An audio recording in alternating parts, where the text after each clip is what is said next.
Hey guys, thank you for stopping by. Don't forget to subscribe, like, and share. And I hope you enjoyed this interview. Hello and welcome everyone. This is Moneyline with Nancy. I am Nancy Naji. Thank you all for joining us again today. We will be looking at shortly Nigeria's economy, of course, from the perspective of the planned economic hardship protest. My colleagues earlier in the last 2 hours, talked about the protest. Of course, we had guests here that did speak for the protest, the police also talking about perhaps some of their challenges and all of that. But the key question is, how did we get here? Of course, it's an economic hardship protest. Politics is over.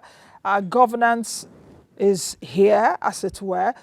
We do know that some of the protesters are asking for, is it hashtag end bad governance? So, but in essence, we'll be looking at the Nigerian economy and how did we get here, if indeed government measures are working, if indeed the measures of government are appropriate and adequate at this time. My guest will be joining me shortly, Dr. Tope Fasua, who is the special advisor to the president on economic matters. He will be giving us the perspectives concerning the economy, indices, macroeconomic indices, the measures of government, and what have you. So let's get started.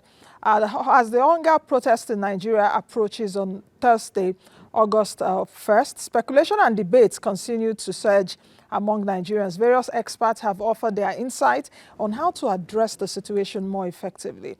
In response, the government has also introduced several policies aimed at preventing the protest. The Minister of Information, Mohammed Idris, addressed the nation outlining the steps the federal government is taking and urging Nigerians to allow time for the current administration's policies to take effect. Security agents have also called on protesters to avoid violence and strictly follow the given guidelines. Meanwhile, many Nigerians express frustration and anger over the severe impact of inflation on their daily lives.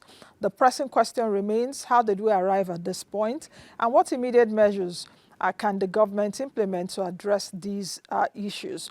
There is also a concern about whether the grassroots will benefit from these policies. Shortly, you will hear various appeals and needs from Nigerians explaining why they believe their voices should be heard. And this will help foster a balanced and detailed dialogue between the government and the people.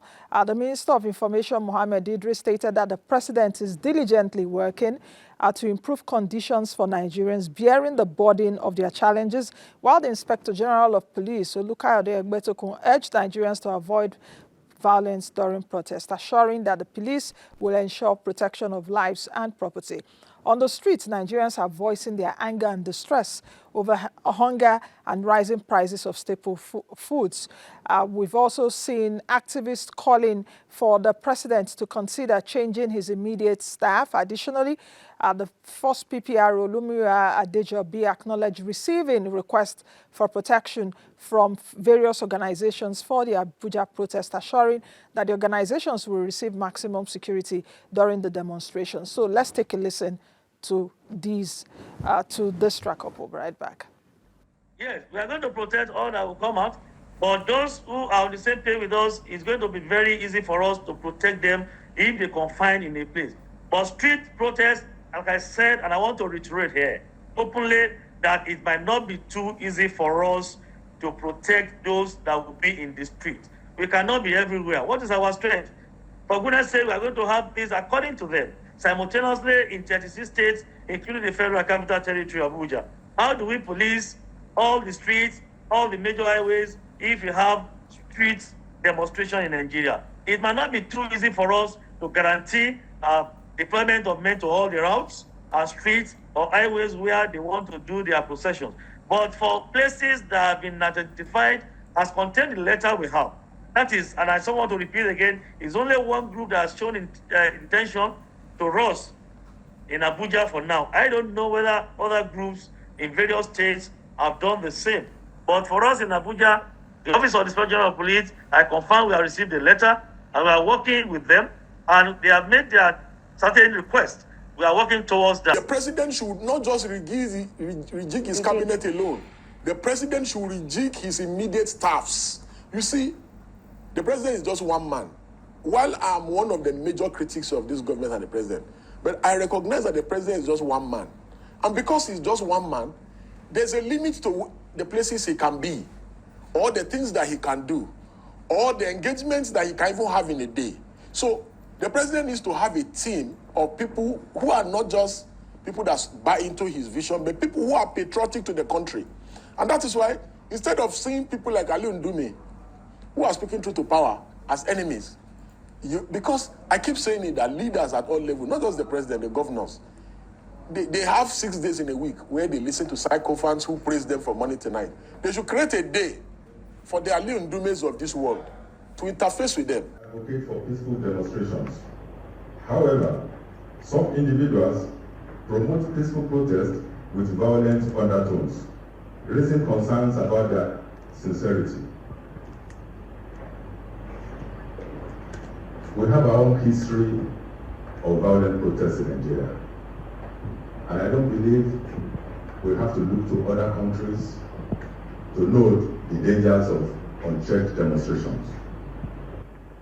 We commend patriots who have withdrawn from the protest due to their apparent sinister motives and ignorance of those calling for violence. We note those who have spoken out against any form of protest at this critical juncture, fearing enemies of our country may be manipulating the process. Watch that day what is going to happen. I will start with protest. Igbo will protest. Everybody will protest.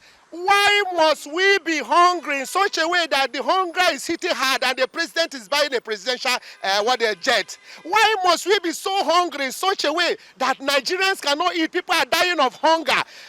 And they, what do we call it? They are building billions now for houses for vice president. Why should we be so hungry in such a way that the hunger is so much that people are dying of hunger?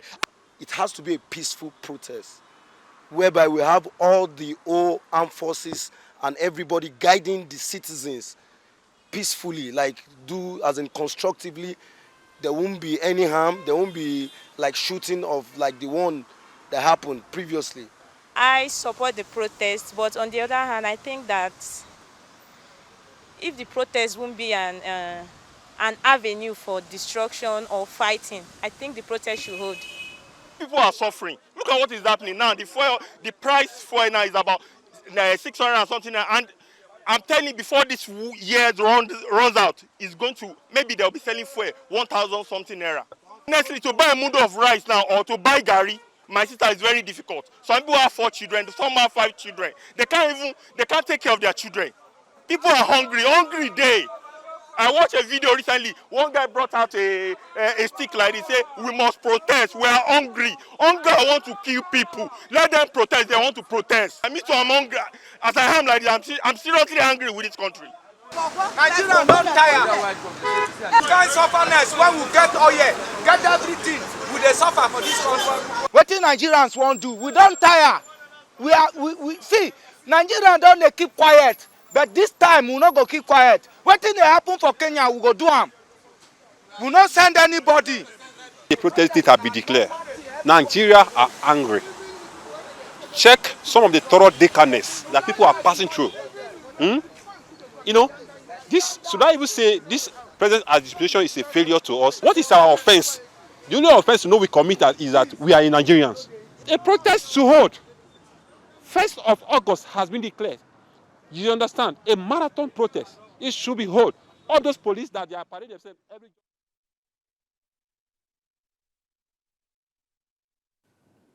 Dr. Tope Fasua joins me now. He's the special advisor to the president on economic affairs. Doctor, welcome to the show.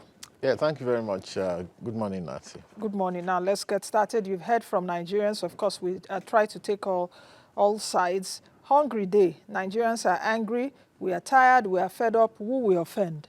That sums up majority of how Nigerians feel right now. How much of this is being heard within the corridors of power? You're the special advisor to the president on economic affairs. You've done quite a lot. I've known you even before you came into this position. the positions you even held before you entered government. We've discussed this for the past 15 years or so. What exactly is happening? Well, thank you very much. So you asked how much is being heard, but in the corridor for power, I believe everything is being heard.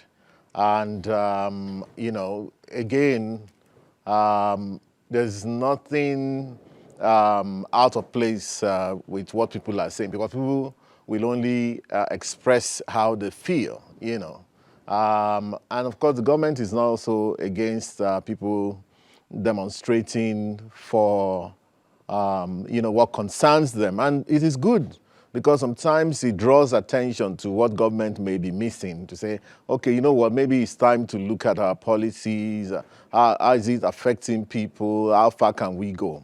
But I think where we draw the line is, that it shouldn't lead to destruction. So one of the people interviewed there did mention in one of the ladies being interviewed, unfortunately, the last guy was saying that they want to do what happened in Kenya. What happened in Kenya was that by the time it was all over, too many shops were looted. I mean, there's a guy, I think he was picked up somewhere in Jos area, who was saying the first day you have to go to Terminus Market, loot the market, then go to bakeries, burn the bakeries.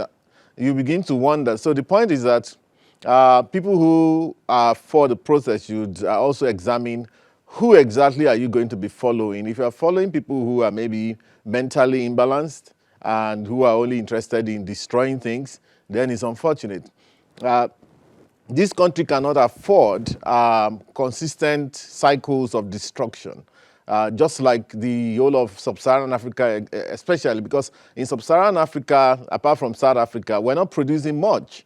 Most of the things that are, destroyed, we have to be replaced with a lot of foreign content still. So we're all in this together.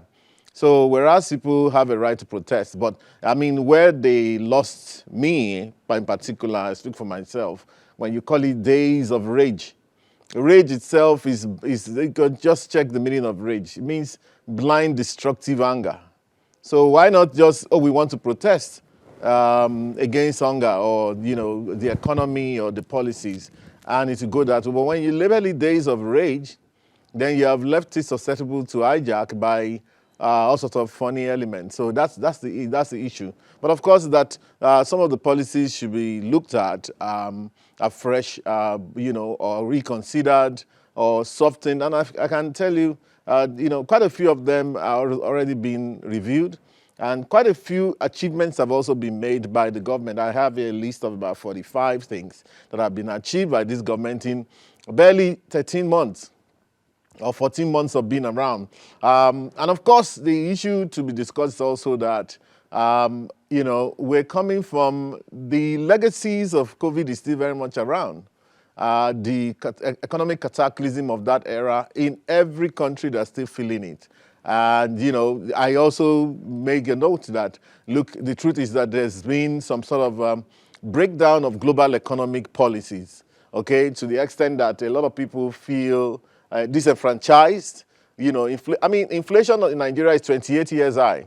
What they had to deal with in Europe and and up to US was 50, 60 years high. They had inflation that they hadn't seen since after Second World War, as a result of that same COVID. No, but Doctor, so, you cannot that's compare, part of it. yes, you cannot compare what's happening in the Eurozone and the US in terms of inflation, because we know that their structures are a bit better than us. That's At why least they've in been the able last to- 1 year, yes, in the last That's 1 why year they've they've been able to contain it. Contain, yes, yes, much to contain easily, it. but we Exactly. don't have that structure. Yes, exactly. And Our so, structures are yeah. dysfunctional.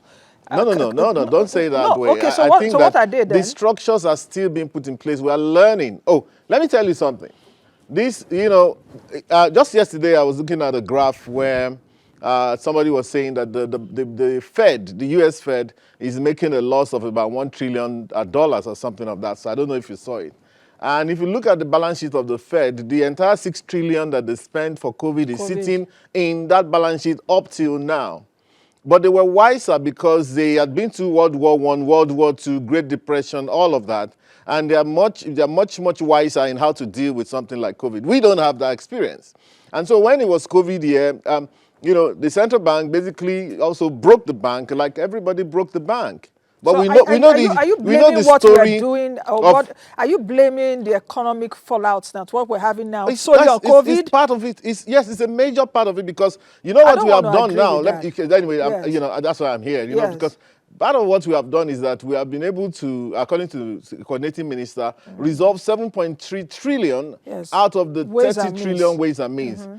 The point is sometimes yes, that's very commendable. I'm saying that the US has not touched theirs. The UK, the 410 billion pounds that they spent is sitting in the book of the Bank of England. They have the experience. So now, if we are resolving that whatever they are 7.3 doing is trillion, responding to inflation now. including all the other obligations that we have, the central bank has paid $7 billion dollars down in 1 year.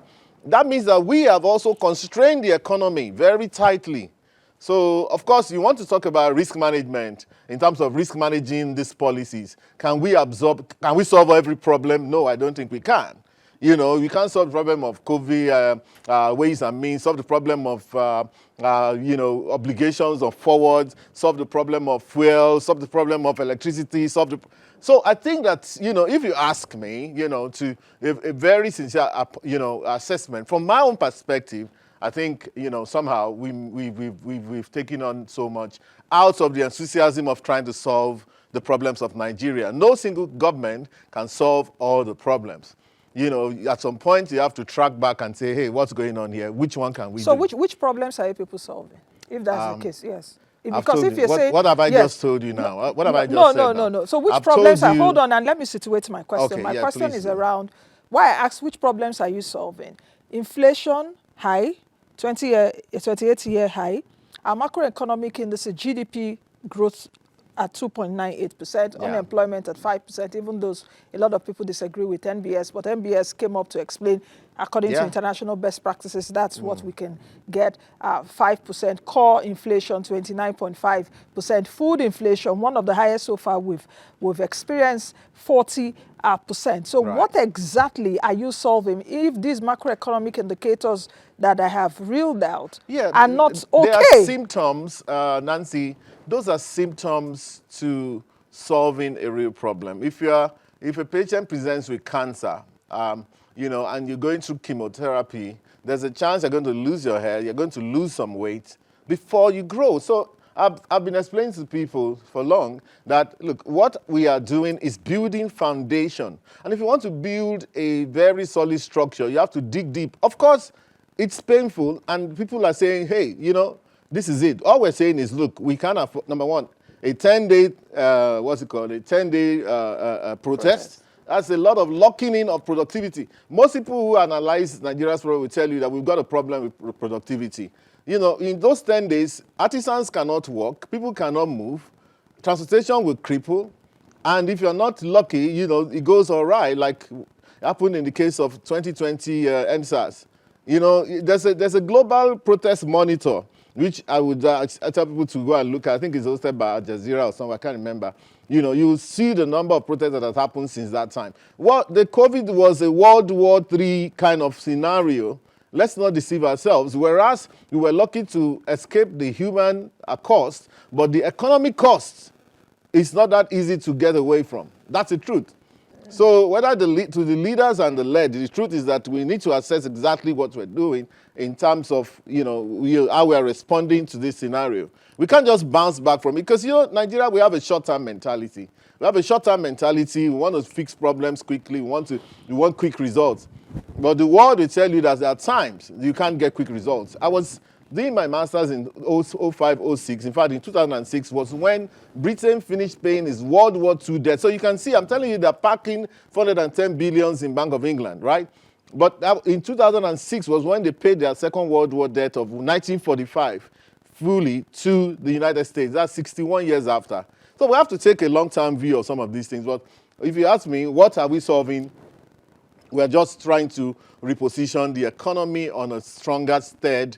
If you look at the devaluation of the currency, where it is now, one thing it has done, it's also one of the drivers of inflation. And of course, before you know it, in another month or two, you'll see inflation begin to trend down. But this has actually brought focus back into buying local, buying local. And if you look at last Q1 2024, we had a trade surplus of 6.2 trillion naira, which is about $4 billion, which had never happened before. You see, Nigerian companies that are getting involved in AFCFTA now. I don't know if you picked that information last week, I announced it, even companies like Innocent, the other time I saw, they exported about 28 billion naira worth of cars to Sierra Leone, dealing in the in the West African region. So I think what we have done is to be able to try and empower those people. I always will argue that, according to the Marshall-Lerner condition, that the gains of depreciation will be had if your export is price elastic. Whereas our main export is crude oil and gas, which are determined by international markets and so on. But the non-oil sector, including manufacturers coming out of Nigeria, apart from crops, those ones are price elastic. Because the naira is weaker, we're getting a lot more exports going on. Then, of course, there's a blowback as well. Because all of a sudden, we're surrounded by francophone countries, and all of a sudden the naira is weak compared to the CFA, and they're buying our food for cheap, which causes inflation here. So these are the things we need to juggle and juggle fast. And again, mind you, the major part of inflation in Nigeria, I insist, is not as a result of anything but the fact that there's a lot of price gouging going on, people taking advantage of the situation, Nigerians looking for big money very quickly and not minding the effect on the people of Nigeria. I've always said this. Whereas you can go and chase interest rate and say, oh, let's increase the interest rate, there's too much money in circulation. Monetarism, I'm not very much friends with monetarism or monetary theory, all that stuff about money supply. It's not my forte, if you ask me. But I think that a lot of people have taken advantage of the situation. Now we're seeing scenarios like in the Southwest where chiefs and kings are sending people to markets to go and enforce, to say that, look, associations are there. Because we are talking about market forces now. How perfect are our market forces? But now they're sending people there to go and ring bells and say, the king of this town has said that, you cannot collude and set market prices at the ones that pays your chairman of your association. Let people come into the market. Okay. So all of these are things that are being resolved, and I believe that we'll get out of it. Okay. Let me take you on a few things which you've mentioned, because you keep on hammering on COVID. Absolutely. Yes, and I'm disagreeing with you a little on that. Yeah, that's fine. You're talking about COVID 4 years down the line. Absolutely. Yes, hold on. There's what's called lag in economics. I understand what you're saying, but my question is around, since COVID now, 4 years down the line, during COVID in 2020, we saw oil price go down to almost $0 or even $20. Minus, it went down to that. But in the last 1 year or so, even in the last few years, we've seen oil trade at highs. Yesterday it was about $80, 79. This morning, I think, before I came into the studio, at about 80 now. Our oil production, that we have a control over. We've not been able to check that, because our oil production, I heard the Minister of Oil, State Oil, did say, I think 1.2 or 1.4 million barrels per day. We are not even meeting our OPEC quota. That is within the government's prerogative to control. Insecurity that is also hampering food production is within the federal government's prerogative to control, not COVID. You talked about price gouging. In as much as I want to agree with you, but we also know the laws of economics that if you have more supply of food, if there's more supply of food, there would be perhaps little or no price gouging, because our farmers are out of the farm. I gave an example some months ago. I have a little farm. What I had on my farmland, I was just called one day that cows entered and they ate everything on my farmland. Who would I complain to? Now, many Nigerian farmers are experiencing that. That is within our control. You can imagine how many Nigerian farmers are out of the farms, or even if you're in the farms, you are still paying harvest allowances. That I know. Many farms are still not being cultivated now because of insecurity, which is within the government's control. That is also hampering food cost. And that was why I mentioned earlier, structural problems. You mentioned the US and the UK that they do not have. That is why if Jerome Powell can say that we're looking at 2% inflation rate by the end of this year, they will achieve it because the structural problems Absolutely. are not, It takes time to put are structures not in there. place. That's one. So It's you an addressed experience that as one. well. The second one, which you talked about, fuel subsidy, is around President Tinubu on May 29. You need a bio. Please take Okay. this. Yes. President Tinubu, May 29, 2023, did announce, first thing, no petrol subsidy is gone. Agreed. Many economists have argued even before President Tinubu came in. Now we need to take this off. We need to take this off. Whether or not there's subsidy now, we really do not know in what tune and who pays it. That is one. Then number two, if you now say that there's no fuel subsidy now, we are seeing more FAC allocation, more naira to states. The question is, how are they utilizing this? Because if Nigerians are suffering the economic trauma as a result of the removal of subsidy, we should see, the pain should be a bit alleviated. Not just sending 740 trucks of rice, 25 kg, and the Minister of Information, hold on, the Minister of, come on, is that not tokenism? I have argued with, we've had these discussions, Dr. Fasua. Serious countries do not move like this. How can tokenism, No. You 740 trucks of rice, then 50 kg rice sold at 40,000 naira, then you are giving CCT to people. You know the Brazilian model. I know the Brazilian model. What do they call it? Bolsa Familia. There are also other models across the world. So this second question, or now the third question, is around, if indeed there is strategic thinking, you are the economic advisor to the president, if indeed there is strategic thinking as to how you people do your policies, President removed subsidy, whether they didn't think of the ripple effects, naira devaluation. Naira is trading now at NAFEX at about 1,006, even though there's a narrowing between NAFEX and NAFEM. That is quite commendable, but it's still too high from where we met it in January. So go ahead, Doctor. You've done your best, right? Anyway, so first of all, starting with the security issue, like you said, affecting oil production, increasing. Okay, well, I see NNPC now is pledging that they can do 2 million barrels. There's no reason why we can't do 2 million barrels. But of course, solving security problems is not a walk in the park. It's not a day affair. It's something that has affected Nigerian government, for as far back as you can imagine. I mean, there's always be something the government is fighting security-wise, one way or the other, not only in Nigeria, everywhere else. So I believe that we'll be able to do that. And I think that if we really think deeply, I think if you look at it from a geopolitical zone, there was a bit of, skirmish with Boko Haram in the northeast. But before that very incident of some guys blowing themselves up, we had stopped hearing about Boko Haram. So we're hoping that that actually is a one-off incident and it's not a continuum. Even in the northwest, we're hearing less about bandits, in Zamfara, in Sokoto, and that axis.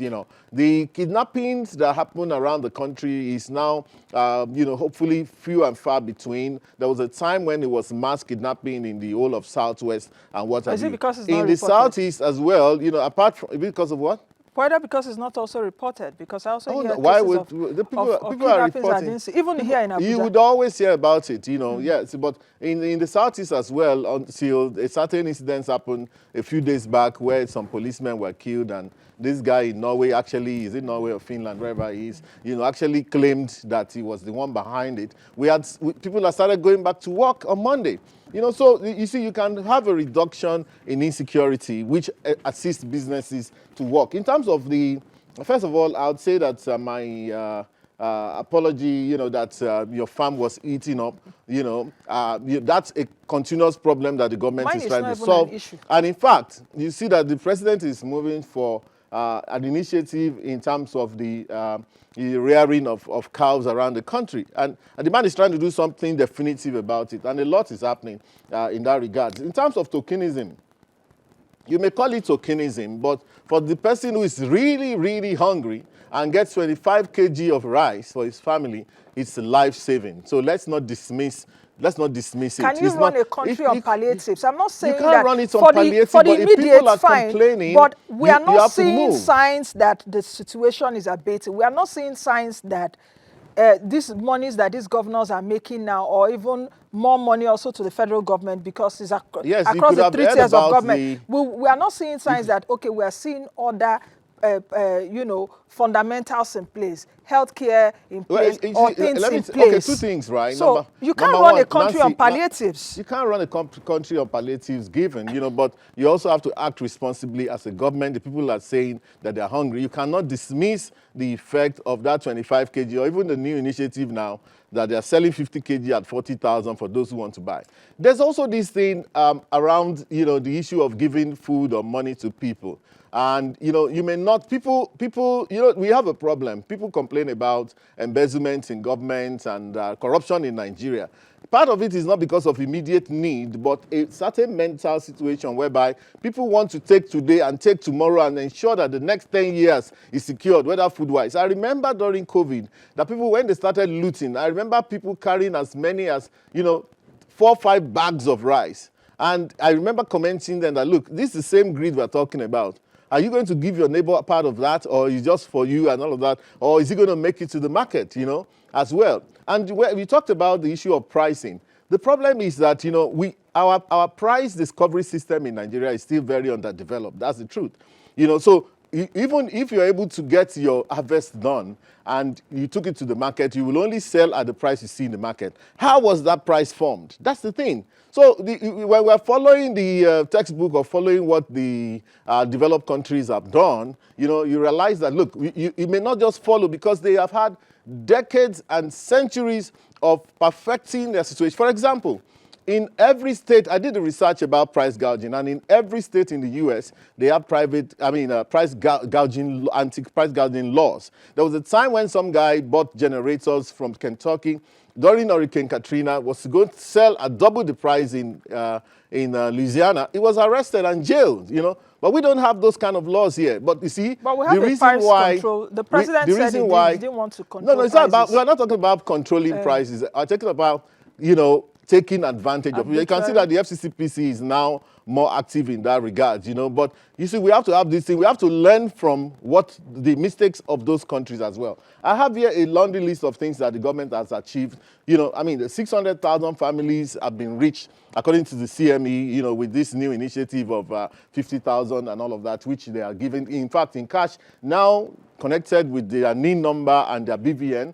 We have the MSME funding of 200 billion still going on. We have 42,000 tons of grains that have been pushed out directly to people. Don't call it tokenism, it matters. In Niger State alone, they've done more than maybe 50,000 hectares, and add that to the initiative of Ministry of Agric, to about almost 150,000 hectares of wheat. The rice initiative is still going on. Civil servants are paid 35,000 naira each for 6 months, 25,000 naira for October 2023. We're going to pensioners for 3 months. There's 50,000 to 100,000 homes, grants for small businesses as well. There's 155 billion food package since June 2023. There's 125 billion to MSMEs since 2023. There's states giving out their own rice as well. So you see, I think that we are faced with a problem of a lifetime, that to say that, look, where do these things go to? Are the people acknowledging? Is it the best? How do we capture it? What poverty are we trying to solve? Is it the poverty of the moment or poverty of, generational poverty? And how do you solve generational poverty? What I want to say is that a lot of people who are complaining now should also make themselves available to benefit from these things. A lot of what's going on from the people who are complaining is people being cynical and skeptical. When government says what to do, so they say, well, it's a scam. Especially in the south of this country. There's the initiative about student loan. You saw the report that northern students are the ones taking it. The southerners say, oh, well, it's a scam. And okay, then we want to go and protest. So there's nothing wrong with protesting, but have you availed yourself? And are you following people who are drug-addled or who have actually zoned themselves out and are calling for destruction immediately? And then are you giving the government, after 14 months, an opportunity to try and say, okay, let's even see where they're trying to go to, This give us 2 years, give us 3, we also made promises. We also made promises, yes. But now I'm not talking of 4. Then they enter dance. Sorry? Now from clap, then they enter dance. Then yes. That's so it. what we're doing, like I told you before, we're building foundation. Were 14 months just we're 2 days building ago. foundation, okay, for something greater. When you want to do that, you have to, so fine. it is good we're getting feedback from the people saying that, look, this is what we want to do, and all of that. We can also reassess the scenario. But if you want to build a great, look, we did make promises of 1 trillion economy. I Yes. personally don't forget that. And when I see growth rates of 3%, 3%, that this is not where we're going. And we have to recalibrate to get to that point. But you see, it's a case of stepping back in order to run forward. Less than $300 billion Of now. course. How worried are you people that the South Africas and the Egypts of this world are overtaking us? The MBS is working on rebasing, I know. When they do that, we're probably going to go back to number 1, at least maybe number 2, that's, which is also part of stepping back. Let us, now they're looking at, the sectors of the economy that we haven't even considered before. But again, what's painful is that a lot of the imports that we were able to afford before, we cannot. And also, I also understand that optics matter as well. So we're also facing more pressure from members of the public through social media to say, listen, how we step out, how we show ourselves, those who are in government also matters. To show that, look, we too are bearing some of those costs. Exactly. We're also curbing some of the excesses in government. You brought me to that point because that was actually my next question. I had Taiwo Oyedele here on the show yesterday, Chairman, Presidential Committee on Fiscal Policy and Tax Reforms. And I did ask him the question, which I would also pose to you, is that the president set up that committee to, take a look at holistically our fiscal reforms as well as tax reforms. I don't know what kind of coordination is going on within the government coffers around that. You could speak on that. And also what I'm saying, the optics, you mentioned optics, is if we do have adequate coordination between monetary policy and fiscal policy. Cardoso is always mentioning that at every MPC meeting. So I would like you to talk about that because the optics, what I'm saying is not, coordination is not just that when Cardoso speaks, Wale Edu hears or say, okay, this and this. We need to see them like, we were all here during Okonjo-Iweala days. And we had coordination, at least one of the best coordination so far when it came to the economy. That regime also had its own issues, which I also mentioned about 12, 13 years ago. But now we're talking about Tinubu's presidency. Now the question around responsible borrowing, sustainable spending. You did talk about the optics in terms of Nigerians are feeling at this point. You people you are so loquacious, you are so you spend anyhow. How? The numbers are there now. Billions of naira.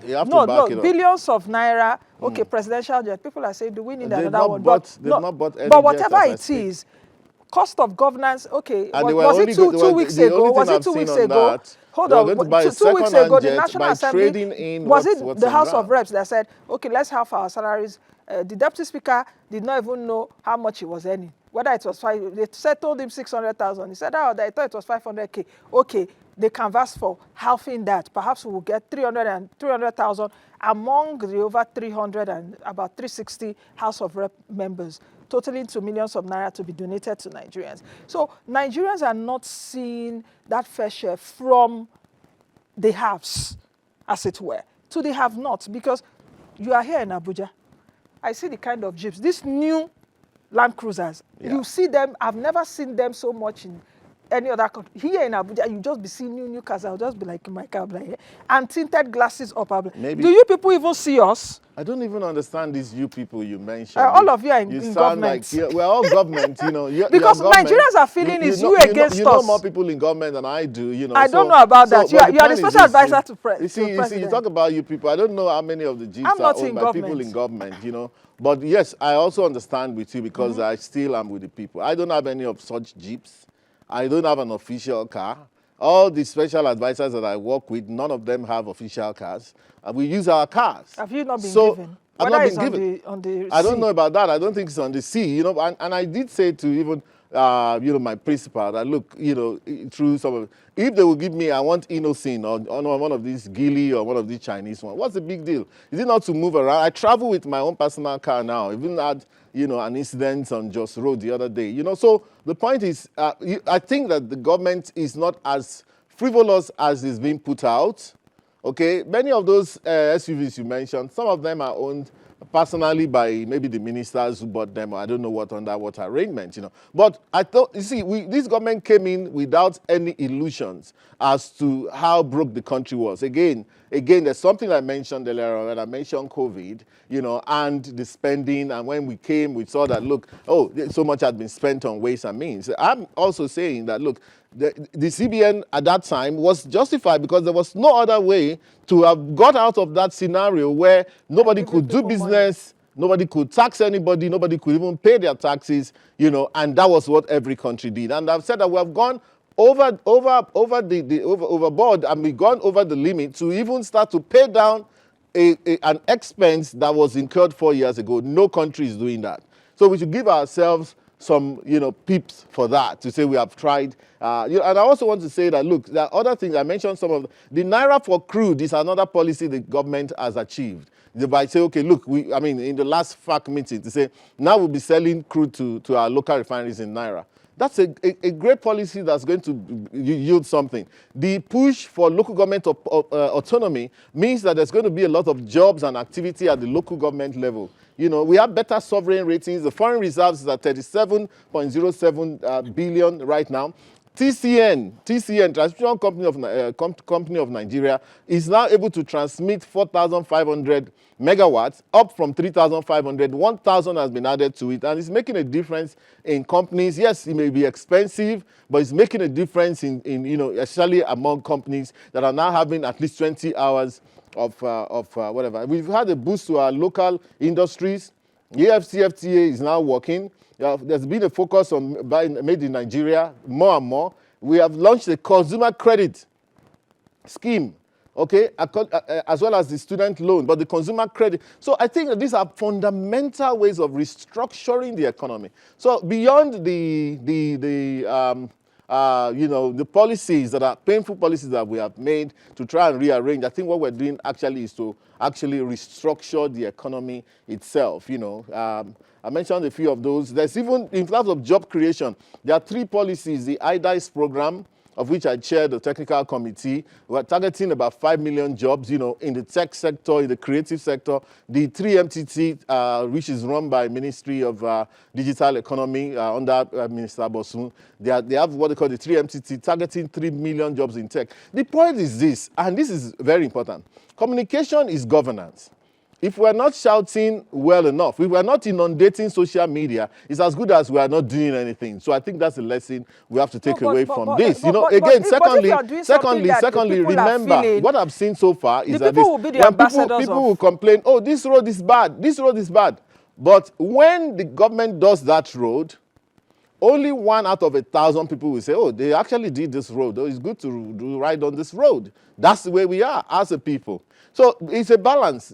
First of all, the leaders today were followers yesterday. So it's whatever you were as a follower that you bring into leadership anyway. But also, we should remember that we have to have a balance of good leadership and good followership to make this work, honestly speaking. Now, let me just chip in this. You talked about COVID, and what the central bank did at that time was what they would have done, because absolutely, we saw there was no choice. Everybody broke the bank. Everybody broke the bank. Helicopter money was everywhere. Developed and even developing economies. Yeah. But the question now, because I've also been getting, you know, news around people that were giving the COVID loans, the central bank, or perhaps nicer microfinance bank, has been taking those loans now, has been entering people's account and taking it at this austere time. Oh my! So please go back to them. This is an agreement. You know, if you say you're going to give a loan in a bank, and people will just see their money's wiped out. If the bank will declare losses as a result of non-payment, you also will complain. That how are they running the bank that way? You know, when they were taking those loans, they talked about the GIS. Yes, they talked about the GSI, whatever, that the CBN had put in place to enable them to take their money one way or the other. But is this the appropriate time where people are again, you can see some of the things that government is doing. 600,000 families touched. Remember, we went with the NSIP idea of giving money. It was shut down as a result of some anomalies and restarted again. So, you see, I'm saying this, I was going to make a point that, look, Nigerians must also have that, you know, spirit of, you know, acknowledging when they get something. most people will not acknowledge that they got anything from government. Everybody likes to complain. Everybody likes to say, oh, this is not working, and so on. So it's both ways, you know. I mean, there's, again, see part of what the government has achieved. We started the Renewed Hope City, about 250,000 houses.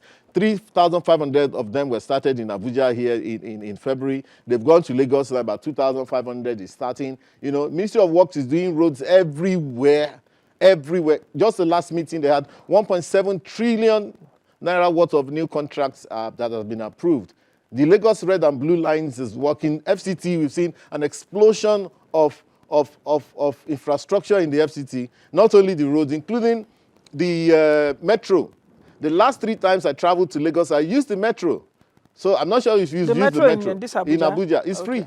Yes, I so, know. But that's what I'm saying, that look, the kind of humility that we need, even we as middle class people, even we as elites. So it's not only people who are in government. I'm in government, I use government facilities. When I'm in Lagos, I use the blue line, you know, to make one or two movements. We have to use that which we are producing, you know, but not only those in government, including the elites like you know, so that you come down to the level of the people. I go to the market. Wait. I go to the market more than you. I go to the market, I sample prices. When they were saying one tuber of yam is now 10,000 naira, I went to the market to look for yams. I found that 4,000 naira. I thought it was still expensive. Good. You know, I thought it was still expensive. But again, we should also consider that cyclicality in food production. Yes, seasonality and, you know, sometimes seasonality, sometimes it gets very expensive. Later, when the harvest comes, it goes down. That's why I talked you know what I'm saying? But you see, when there's that cycle, look, Nigeria, you know, we need to work on our mentality and reorientate ourselves because we like bad news. We want to like, everybody is looking for how to trend. You want to be Dr. the first Fasua, to take it there. Every Nigerian wants a better Nigeria. Every Nigerian wants a better Nigeria. An average Nigerian or a rural Nigerian now wants to be able to send his or her child to school in that local community. Whether the LEA, Mr. Oyedele did talk about yesterday there. He went to an LEA school in his community. He grew up in a rural area. That was the only school that even up till now, members as old students are the one contributing to make that school better. But there's a local government authority in that place. Yeah. That's what we're talking about. That's why we have gone back to we want to see a better Nigeria. So I don't think that Nigerians like wait. Let me say this also. Hold on, we like Dr. that, Fasha. but everybody is also sending their children to school abroad. Nigeria is funding it. People that can afford. Now, if you can't afford it, will you send your child to your school? What is affordance? Let's talk about it. What exactly is affordance? Affordance is not because I have the cash in my... How did you... If it was abroad, they will even find out how did you accumulate that money. Whether you are working in government, you are a civil servant, or you are a private sector. Of government I talked about earlier on. It's not going to be solved in 1 day or in 1 year of an administration. This is an administration that I said, the first thing I said is that sometimes I'm afraid, are we trying to take on every problem of Nigeria? We can't do everything. But the government has done some things that are very, very profound. We just have 2 minutes to the end of the show, and a lot of people are sending their comments. I would like us to take a few of them. Uzochukwu on X says, please tell Uncle Tope that President Tinubu has no policy. Anyway, you respond to that. I mean, all of these are what? These ones are mentioned, there are no policy. So but thank you for being very respectful, Uzochukwu. Ezekiel says, good morning, and please, I want to ask where are the centers that are selling 50 kg rice for 40 I'm sure the news, just Google it, you'll get all the information. Okay, Mr. Daniel is saying, I'm in support of the protest because I have not gotten my pension paid after my retirement since 4th of October 2023. How do you want me to be patient with the government when we have no food? That's very important. We need the details. We need the details. Where did he work? Why are they delaying his pension? And we'll take it up. Okay, Let him be specific. Let him, you can even put it here. I'll say it on here, so that he can go after them. Because someone who has worked for 30-something years needs their pension to survive. And it's not as if the pensions are so much anyway. But look, we are here. We're running an open government. We answer to people immediately. The complaints come, and we are able to solve a lot of problems that way. Okay, Kayode Idogun says, please tell Dr. Fasha that COVID has no effect whatsoever on Nigerian economy. He doesn't understand the meaning of lags in economy. We are not ever productive before, during, and after COVID. Fair enough, but you see, that doesn't, you cannot exclude yourself from economic phenomena. That's what they call lag effect. In fact, in Nigeria, what we realize is that if something happens, why they had their inflation spike a year or two, or a year and a half ago, you know, we are having our own now. Everything happens 2, 3, 4 years after, starts to affect us in Nigeria. We are talking of productivity, and that is a factor. But let the right. youth also, let the young people of this country also look at their activities. Nobody is patient anymore. Part of the problem is we Our are being patient has beamed. been We are being beamed. No, no, no. Part of the psychological. Part of the problem is that we're being beamed we're with the resilient best. people. We're We've being been so beamed. resilient We're over the being years. beamed with the best images from abroad. We think that's how life is. Okay. Many of our I people think who we have have to go jackpot now. now can tell you that look, life is not easy anywhere in the world. And are you In worried fact, that it's even the middle class that are jackpotting? Which would also exactly. be an issue for the Who country. built the country that jackpot into? Okay. That's why oftentimes Doctor, they get I think told we to have go to back leave to it their at country this now. to fix their country. It's not Okay. it's not good enough to just take the easiest option. Okay. And we're talking of productivity here. Doctor, we So have let to leave everybody it at get that. involved in We have to governance leave it as at well. that. Let's see Thank how. you very much for giving me the opportunity. You're welcome. Let's see how that goes. But like I said earlier on, the day I was in the market, people almost mobbed me. A man Because said, you are popular. No, Me, I don't. a They man don't know said, me. please, Nancy, please, can you tell them that we are being strangled? That I can't send my children to school. That was what the man said. But we've come to the end of the show. We'll talk about it sometime. Thank you. I appreciate it. Some other time. Dr. Tope Fasua is the special advisor to the president on economic affairs. We've been talking about the hardship protest, the Nigerian economy in perspective, and what the government is doing, and if indeed Nigerians are feeling it. Please join us again tomorrow for another edition. Be the best you can be and be the change that you want to see. I am Nancy Naji. Bye now. Thank you for watching. In case this is your first time watching us, thank you. Don't subscribe to the channel, drop your comments as well as like, and most of all, share our content.